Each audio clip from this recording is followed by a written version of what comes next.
Hi friends, एक और नए एक्सप्लेनेशन लेकर हाजिर है। जिन्होंने अब तक सब्सक्राइब नहीं किया है ज़रूर कर ले और बेल आइकन को भी क्लिक कर ले फॉर अपडेटेड नोटिफिकेशन। ऐसे ही अलग अलग जोनर के मूवी एक्सप्लेनेशन के कलेक्शन लेकर हम आते रहेंगे।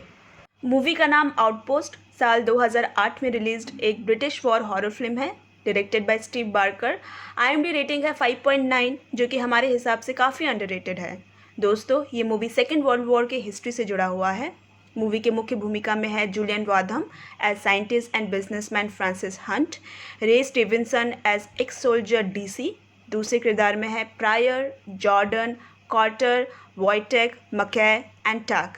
ये सारे DC के 6 टीम मेंबर्स। तो चलिए शुरू करते हैं। संभावनाएं असीमित होती है जिसका कोई और छोर नहीं। मूवी की शुरुआत होती है एक बार से जहां साइंटिस्ट और इंजीनियर फ्रांसिस हंट और रॉयल मैराइनर्स रह चुके DC, जो कि अब मर्सनरी है, उनके बीच एक डील होती है। हंट को अपनी रिसर्च के लिए एक जगह जाना होता है और उसने अपनी सेफ्टी के लिए मर्सनरीज यानी भाड़े पे हथियार वाले लोग को हायर किया होता है। DC अपने 6 सोल्जर्स के साथ इस मिशन के लिए रेडी हो जाता है। ये मिशन एक पुराने मिलिट्री बंकर के निरीक्षण का होता है। हंट को एक प्राइवेट कंपनी ने कॉन्ट्रैक्ट दिया है उस जगह के सर्वे के लिए, जो कि एक मिनरल रिच स्पॉट है। अगली सुबह टीम मिशन के लिए रवाना होती है। सारे लोग एक दूसरे से बातें कर रहे होते हैं, जिसमें से एक कहता है, इस तरह 6 एक्सपीरियंस्ड मर्सनरीज को हायर करना और इतनी अच्छी डील के साथ यहाँ ले आना, आखिर ये मिशन है क्या? और फिर उनकी गाड़ी टारगेटेड एरिया में पहुंचती है। ये बंकर घने जंगलों के बीच, जहां दूर दूर तक किसी भी इंसानों का कोई नामो निशान नहीं होता। ये जगह या तो गवर्नमेंट की या तो घुसपैठी की नज़र में हमेशा से रहा है। जंगलों के बीच से घुसपैठियों से बचाते हुए साइंटिस्ट को सेफली बंकर तक लाया जाता है। अब DC, हंट और उनके साथ 4 सोल्जर्स नीचे बंकर में मुआयना करने जाते हैं और ऊपर गार्ड के लिए 2 सोल्जर को तैनात किया जाता है।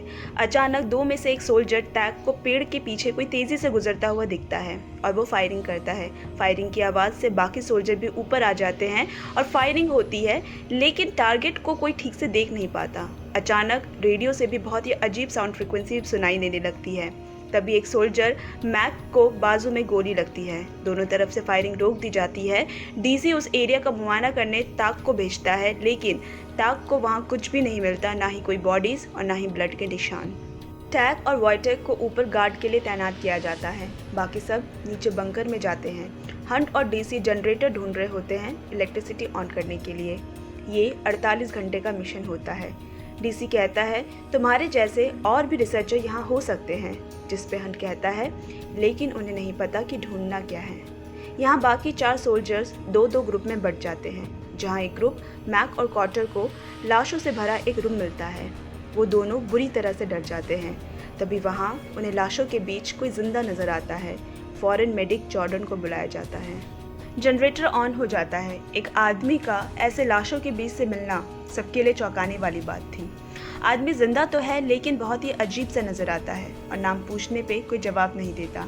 यहाँ DC हंट से सवाल करता है, इस आदमी का यूँ अचानक से उस चैम्बर में जिंदा मिलने का उसके असाइनमेंट से कोई लेना देना तो नहीं? हंट उसे देखने लगता है। तभी प्रायर उन्हें प्रोजेक्टर रूम ले जाता है। वहाँ उन्हें नाजी का चिन्ह दिखता है। उन्हें पता चलता है कि जहाँ वो है वो जर्मन्स का बंकर हुआ करता था। मिस्टर हंट बताता है, ये SS का बंकर है जो 1945 तक ही उनके अंडर था। SS का फुल फॉर्म शूटसेफेल है। यह एक बहुत बड़ी सिक्योरिटी एंड मिलिट्री ऑर्गेनाइजेशन थी जर्मनी में, जिसे नाजी पार्टी कंट्रोल करती थी। शूटसेफेल एक जर्मन वर्ड है जिसका मतलब प्रोटेक्शन होता है। इस ऑर्गेनाइजेशन का लीडर हेनरिच हिमलर था। इसे 1925 में बनाया गया था नाजी लीडर एडोल्फ हिटलर को प्रोटेक्ट करने के लिए। इसमें ब्रूटली लाखों लोगों को मार दिया गया, जिसमें ज्यूइश की संख्या अधिकतर थी। लोगों को डेथ कैंप्स में रखा जाता था और उन पे एक्सपेरिमेंट किया जाता था। फिर सन 1945 द्वितीय विश्व युद्ध के बाद ट्रायल में कोर्ट ने इसे इलीगल क्रिमिनल ऑर्गेनाइजेशन करार दे दिया। इसके बाद दिखाता है, हंट एक कमरे में जाता है जहां एक बहुत पुरानी मशीन होती है। वो एक मैसेज भेजता है, ऑन साइट आइटम लोकेटेड। यहाँ हमें पता चलता है कि हंट का मिशन असल में कुछ और ही है। मैक को उस आदमी की निगरानी के लिए रखा जाता है। मैक वही बॉक्स में मिली एक शतरंज निकाल कर उस आदमी के सामने रख देता है, पर वो किसी पुतले की तरह बैठा ही रहता है। तभी एक पुराना सिक्का नीचे ज़मीन पर गिरता है और जब मैक उसे उठाने के लिए नीचे झुकता है तो उसे दूसरी तरफ उस आदमी के पास 2 मिलिट्री बूट्स पहने कोई खड़ा दिखाई देता है। लेकिन जब ऊपर उठकर देखता है तो उसे वहाँ कोई भी नहीं दिखता। फिर डीसी आता है और मैक को रेडियो रूम चेक करने भेजता है। यहाँ हंट उस मशीन की परीक्षण कर रहा होता है और उसे ऐसा लगता है कि जैसे उसके पीछे कोई खड़ा है। पीछे मुड़ के देखने पे वहाँ कोई नहीं होता। वो दरवाज़ा खोलने की कोशिश करता है लेकिन वो भी लॉक्ड हो जाता है। फिर उसे आभास होता है कि कोई मिलिट्री ड्रेस पहने खड़ा है और वो एकदम से डर जाता है। तभी डीसी वहाँ आ जाता है। वो उससे इस मशीन के बारे में पूछता है। हंट बताता है ये फिज़िक्स की दुनिया का एक नया खोज हो सकता है। ये आइंस्टाइन की अद्भुत आविष्कार थी जो यूनिफाइड फील्ड थ्योरी पे काम करता है। और हंट को लगता है कि नाजी भी इसी थ्योरी पे काम कर रहे थे वॉर को जीतने के लिए, और इस मशीन को भी इसी थ्योरी के हिसाब से ही डिज़ाइन किया गया था। जहाँ से लाशें मिली थी वो चेम्बर भी इसी रूम के ठीक ऊपर है उन सारी एनर्जीज़ को एक साथ करने के लिए। लेकिन आज के ज़माने में ये टेक्नोलॉजी का प्रयोग और इसका प्रभाव असीम होगा जिसकी कोई लिमिट नहीं होगी। बंकर में अजीबोगरीब चीज़ें शुरू हो चुकी थी। कभी उस चैम्बर में लाशों का उठ जाना, किसी को मिलिट्री बूट्स तो किसी को मिलिट्री ड्रेस पहने कोई दिखना। उस रात मैक रेडियो रूम में होता है कि तभी नाजी मिलिट्री म्यूज़िक बजना शुरू हो जाता है और म्यूज़िक ख़त्म होने के बाद ऊपर सोल्जर्स को दूर जंगलों में अचानक से एक तेज़ रोशनी में खड़े बहुत सारी परछाइयाँ दिखाई देती हैं और घुसपैठी समझ के उन पे अंधाधुंध फायरिंग शुरू की जाती है। कुछ देर बाद बहुत तेज़ हवा चलने लगती है और उनके हाथ पैर ठंड से सुन्न होने लगते हैं और धीरे धीरे वो रोशनी भी बुझने लगती है।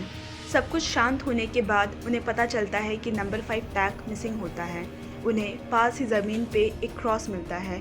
जॉर्डन एक बहुत धार्मिक इंसान होता है और उसे ये सारी चीज़ें खटकने लगी थी। ताक के मिसिंग होने के बाद वो डीसी को मैक के बाजू से निकले बुलेट के बारे में बताता है।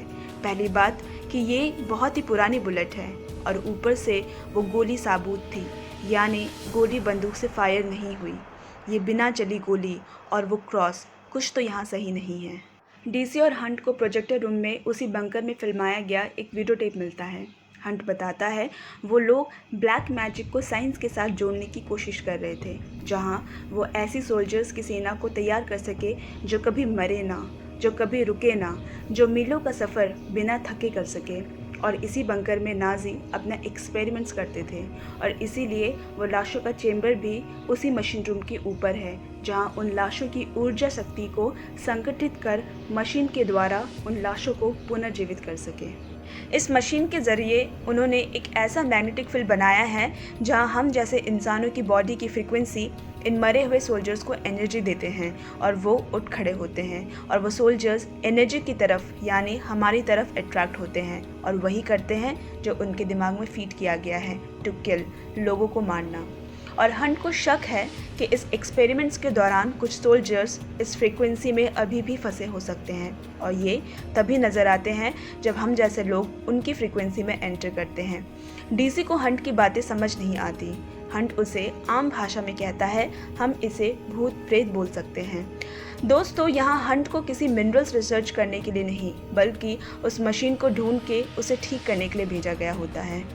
डीसी ये सब सुनकर भड़क जाता है और यहाँ से निकलने की बात करता है, लेकिन हंट उसे ऐसा करने से मना करता है क्योंकि अगर वो बिना काम पूरा किए यहाँ से गया तो ऑफिशियल ऑर्डर्स के मुताबिक सबकी फैमिली को ख़त्म कर दिया जाएगा। नेक्स्ट टीम के आने तक वो लोग नहीं जा सकते। तभी ऊपर जंगलों से किसी के चिल्लाने की आवाज़ आती है। डीसी भागकर ऊपर पहुँचता है। नंबर 5 मिसिंग टैग को बंदी बना लिया गया होता है। अब अपने अपने पोजीशन पे सारे सोल्जर्स तैनात होते हैं। नीचे ज़मीन से कोई निकलता है और वॉइड टक को मारकर वापस ज़मीन के अंदर ले जाता है। अगली सुबह दोनों के सर एक साथ सटे हुए डेड बॉडी मिलती है। दोनों को बड़ी बर्बरता के साथ मारा होता है। डीसी हंट को ये सब देखकर यहाँ से जाने की बात करता है। वो ऐसे अननेचुरल फोर्स से नहीं लड़ सकता। 1 घंटे में निकलने का ऑर्डर दिया जाता है और क्वार्टर को नीचे हंट को उस जनरेटर रूम से ले आने को कहता है। क्वार्टर हंट को ले जाने आता है, लेकिन नाजी घोस्ट सोल्जर के हाथों को मारा जाता है। अब बचे हुए सारे लोग उसी प्रोजेक्टर रूम में होते हैं जहां हंट उन्हें वीडियोस दिखाता है। वो कहता है सारी फाइल्स को देखने के बाद लगता है कि 1945 में जर्मन के हारने के बाद इस एसएस एक्सपेरिमेंट्स को भी शट डाउन करने का ऑर्डर दे दिया था, लेकिन कोई भी यहां से जिंदा वापस नहीं गया। और तभी उन्हें वीडियो में वही आदमी दिखता है जो उन्हें लाशों के बीच मिला था। उसका नाम गॉट्स होता है, ब्रिगेडियर और जर्मन एसएस ऑर्गेनाइजेशन का ऑफिसर। ये देखते ही प्रायर उसके पास जाता है और उसके सर पे गोली मारता है। पर मरे हुए इंसान को कोई कैसे मार सकता है, लेकिन उनका दोस्त मैक मारा जाता है। अब सिर्फ 4 बच गए थे। हंट उन्हें कहता है जिंदा बचने का अब उनके पास एक ही रास्ता बचा है, उस मशीन को स्टार्ट करना। मशीन के स्टार्ट होने पे एक हाई पिच फ्रिक्वेंसी तरंग बाहर निकलेगी, जिससे एक निश्चित घेरे के अंदर उन्हें रोक कर रखा जा सकता है, जहां वो लोग कुछ नहीं कर पाएंगे और शायद उन लोगों को यहाँ से भागने का मौका मिल जाए। लेकिन उन मरे सोल्जर्स को इस जनरेटर मशीन के 20 से 30 मीटर के घेरे में लाना होगा। उन मरे सोल्जर्स को वहां तक लाने का एक ही जरिया है, उन्हें जिंदा सोल्जर्स का लालच देकर, क्योंकि उन्हें सोल्जर्स ही चाहिए। वो तीनों सोल्जर्स उन्हें अपनी तरफ खींच के उस मशीन तक लेकर आएंगे। प्लान के मुताबिक सब ठीक चल रहा होता है और यहाँ मशीन को भी स्टार्ट कर लिया जाता है। अलर्ट साउंड के साथ दोबारा से वही दृश्य सामने होता है। जंगल में चारों ओर रोशनी और वही मरे हुए नाजी सोल्जर्स दिखाई देते हैं और साथ ही ब्रिगेडियर गॉट्स। फायरिंग शुरू होती है। नाजी सोल्जर्स को बंकर के अंदर तक लाया जाता है और इसी बीच प्रायर मारा जाता है। नाजी सोल्जर्स को घेरे तक लाने में कामयाब होते हैं। उसके बाद मशीन को स्टार्ट कर दिया जाता है।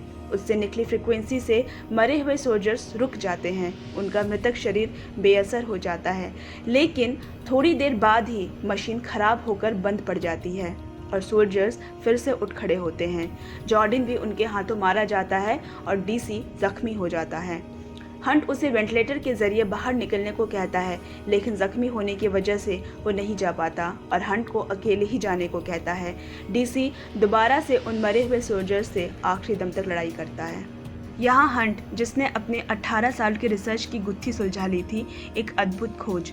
वो वेंटिलेटर के जरिए बाहर निकलने की कोशिश करता है, लेकिन उसी रूम पहुँचता है जहाँ लाशों का ढेर होता है और सामने खड़ा होता है ब्रिगेडियर गॉट्स और उसके हाथों वो मारा जाता है। 72 घंटे के बाद एक और टीम उसी असाइनमेंट के लिए आती है और उन्हें भी वही लाशों के ढेर के बीच ब्रिगेडियर गॉट्स की जिंदा बॉडी मिलती है और वही सारी चीज़ें दोबारा होती है। वही तेज रोशनी में खड़े मरे हुए नाजी सोल्जर्स और ब्रिगेडियर गॉट्स के इशारा करते ही हमला करने को तैयार। दोस्तों, कहते हैं आवश्यकता ही आविष्कार की जननी है, इसीलिए आविष्कार गलत या सही नहीं होता, इस्तेमाल करने का तरीका सही या गलत होता है। फ्रेंड्स, आपको ये मूवी एक्सप्लेनेशन कैसी लगी कमेंट्स करके ज़रूर बताएं।